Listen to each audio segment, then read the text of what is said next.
আজকের গল্প পাঠে থাকছে মুসা আলাইহিসসালামের সাথে এক কসাইয়ের জান্নাতি হওয়ার কাহিনী। চলুন কথা না বাড়িয়ে সরাসরি কাহিনীতে চলে যাই। একদা মুসা আলাইহিসসালাম আল্লাহ তাআলার কাছে মোনাজাত করে বললেন, হে আল্লাহ, জান্নাতে আমার সঙ্গী কে হবে? দুনিয়াতেই তার সাথে আমার সাক্ষাৎ করিয়ে দিন। তখন জিবরাইল আলাইহিসসালাম আগমন করলেন এবং বললেন, হে মুসা, অমুক এলাকার অমুক কসাই ব্যক্তিই হবে তোমার জান্নাতের সঙ্গী।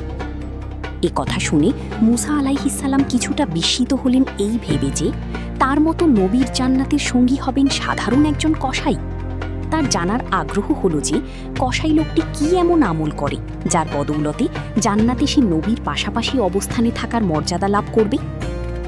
মুসা আলাইহিসসালাম ঠিকানা মোতাবেক উক্ত কসাইয়ের সাথে দেখা করার জন্য তার দোকানে গেলেন। যুবক বয়সী একজনকে গোস্ত বিক্রিতে মগ্নাবস্থায় দেখতে পেলেন।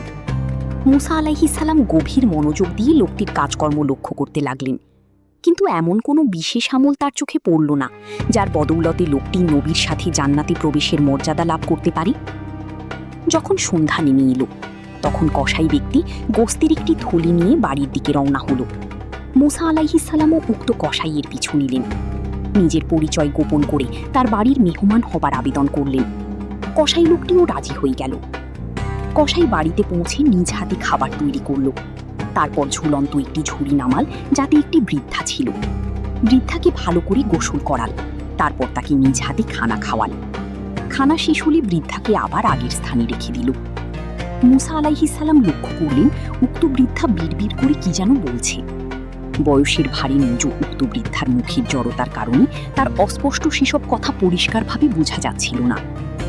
এরপর কসাই ব্যক্তি মুসা আলাইহিসসালামকে মেহমানদারি করালেন, তার সামনে খানা পেশ করলেন।